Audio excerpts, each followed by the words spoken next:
Wow, that was great. So, we just talked about the good works that the Baha'is are doing all over the world. So why on earth is the Iranian government against the local Baha'is? I mean, what have they been doing over there that the rest of us don't know about or whatever? Why? Well, the history of that really goes back to the beginning of the Baha'i faith. You know, just like any new idea that comes in, the idea faces opposition. You know, Galileo came and said, you know, the earth is round, and he was opposed. Similarly, Jesus, Moses, Muhammad, they were all opposed. As soon as the Bab and Baha'u'llah announced that they are a new prophet of God and that they have a new message, immediately the wave of opposition started. Essentially, in two ways, the Iranian government did not like what they had to say. One, they came in a Muslim country where they believe that Muhammad is the last prophet. Well, guess what happens when there's a new prophet? Or any religion after that. Or any religion after that. Essentially, they said that what you're saying is heresy, you know. But the people in Venice Beach say that every day. I'm a prophet. I got a thing on. Look at me. I got a thing. Well, I mean, they don't get... They shouldn't go to Iran, for sure. I mean, this is a common... People are commonly saying, I've got this new thing. Come follow me. You know, whoever they are. I mean, there's a lot of that. Right. Well, so what's the difference? The difference was that when the Bab declared his mission, within a span of 6 years, estimates are anywhere between 100,000 to about 1 million Iranians became Babis. And yes, at that time, the population of Iran was about 8 million. So you're talking about a significant portion of the population becoming Babis. Well, the government really was taken aback by such a movement. And then secondly, as Gary mentioned, Baha'u'llah essentially abolished the institution of clergy. In other words, he said that from now on, we have matured enough that we don't need an intermediary between ourselves and God. We could pray, we could perform worship without the need for clergy. Well, that didn't go well in a country that's run by the clergy. The clergy runs everything. Right. So those were the roots of the opposition. And as a result of that, anybody who declared himself to be a Babi or Baha'i, they were put to death, they were put in prison, their homes were confiscated, you know, all kinds of violation of human rights occurred from the middle of the 19th century up to the present day. You know. I heard that it's even worse than that. There's like been torture and just worse things than you're even talking about. Unfortunately, more than 20,000 Baha'is and Babis were put to death in the most vicious and savage ways. You know, some of them were put in front of cannons and they would shoot the cannons. Some of them were being cut in half. Some of them were being burned alive. They would make holes in their flesh and put candles in there and burn. Let it burn. You know, and I'm sorry, I don't mean to be gross here, but this is the reality of what happened, and it is unfortunate for the followers of such a peaceful religion to be treated that way, just simply because they believe. Right. And you know what? But it is a Holocaust, and I think that's, you know, I have friends who ask me about it because they see in the paper that the Baha'is get seized and thrown into jail, and their marriages are annulled, their children are considered, you know, bastards, and because their marriages are not allowed, they can't go to school, anything. And they say, well, this must be a problem between the Baha'is and the government. They don't want to get involved in it, as if the Baha'is are bringing this on themselves. Right. The truth is that people understand what a Holocaust is. When the Germans, Nazis, say, we just don't like Jews and we're going to get rid of them, it's a racial, religious thing that's going on, trying to cleanse. We've had this in this country with Darfur, is cleansing, getting rid of people just because they are there. And so we get that. Same with Christians and the Romans. You know, they throw them in there, and the Christians are doing nothing, just trying to get out of the arena, trying to get away from the lion. You know, they're just trying to survive. And the Baha'is are in that same situation. They can't leave the country, and they're treated as second-class citizens, and they're being tortured, and they're being imprisoned, and their rights are being violated. And it's hard for many Americans to understand that condition can exist without you provoking it. Right. And it's been So just the going last on for 160 years. It never stopped, you know.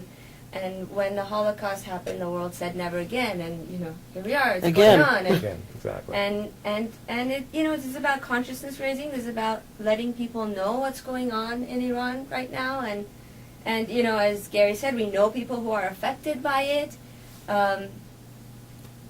Your family. Yeah, Nazi, tell 'em. Well, my father was imprisoned in Iran simply for being a Baha'i. There were all kinds of charges brought against him, which had no grounds in reality. Everybody says that. You go to every prison.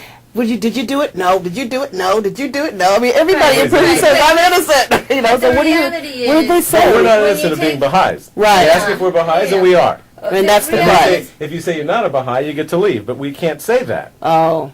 Well, we don't want to say that. Well, right, exactly. The reality is, Mhm. a man who has built his entire life, his value system, his family life, and his career on being a law-abiding citizen. My Right. father was an attorney of the law himself, and an accountant, and every T was crossed and every I dotted. He lived his life by the book. Right. And you take a man like that, who never harmed anybody, to whom everybody would go for assistance of all kinds in their lives, and you call him a Zionist spy, a spy for Israel. I mean, it's just outlandish. You know, I mean, Yeah. it's just outlandish. And then you put him in prison for 6 years, and submit him to all kinds of torture, physical and Like what? What did they do tremendous to your mental torture. father? Like what? You know, my father, bless his whole soul, he has passed since then, but he wouldn't give us a lot of the graphic details, but he did at my urging, because I really wanted to know, out of respect and honor for my father. I wanted to know, and he gave me a couple examples. He said, for example, that he would only tell me the mental torture, because the physical, I think he thought, was too hard for me to bear. Right. He said that any time they wanted to transport him anywhere, they would blindfold him and transport him at gunpoint Mm. and tell him that they were taking him to his execution. Mm. Any time they wanted to transport him. Even to the chow hall, it would be Even- you're yes. gonna go Yes. now. It's your Yes. turn. Yes. Just to mess with him. So it's anywhere from that to they would find out the background of the people. They knew, for example, the background of my father, despite the accusations that he was a really law-abiding man, and so they put him in prison with a young man whose ethics and ideals were exactly contrary to my father's. Oh. So that this man, in essence, was daily torture for my father. Okay. And they would actually instigate him. They would instigate that, Wow. so that he would torture him. So That's that insidious. they had prisoners doing their job for them. From that to depriving them of food, they lived with all sorts of vermin, rats, roaches. Mm. Wow. That, for a man who had never who had never stepped out of the law, was a lot to bear. And Yeah. then when he was finally released, because he lived out his term, but in reality, my father later told me that what they would do is they would siphon all of their belongings, and when there was nothing else to siphon, They would let them out. Let them out. That's- And some weren't so lucky. Some were martyred, as was mentioned. But then he was under house arrest still for another 6 years. So we didn't see him for about 13 years. It makes you stronger, and if you have the bigger picture, if you have the vision of what this faith is about, which we talked about earlier, that we are striving to build a better world in which all voices are equal, all voices are heard, in which everyone's talents and capacities are used for the betterment of society, in which the well-being of all is the goal, not certain pockets over others or at the expense of others. If you keep that vision in mind, then it's easier to bear, and you use these crises as stepping stones for progress. But that said, we do want to raise consciousness about this, and we are asking people to step up and do something about it. And Okay, I we'll believe get to we're that in a gonna talk moment. to that. Right. Thank you for sharing your story, though. We'll get to that in a moment. When we come back, we're going to talk about what is specifically going on with these 7 Baha'is in Iran who are in prison. But first, let's listen to God Bless the Child by Billie Holiday, performed live by Sandy Simmons and Jamie Finley. Send me an email. Let me know what you think of Sandy Simmons and Jamie Finley performing God Bless the Child.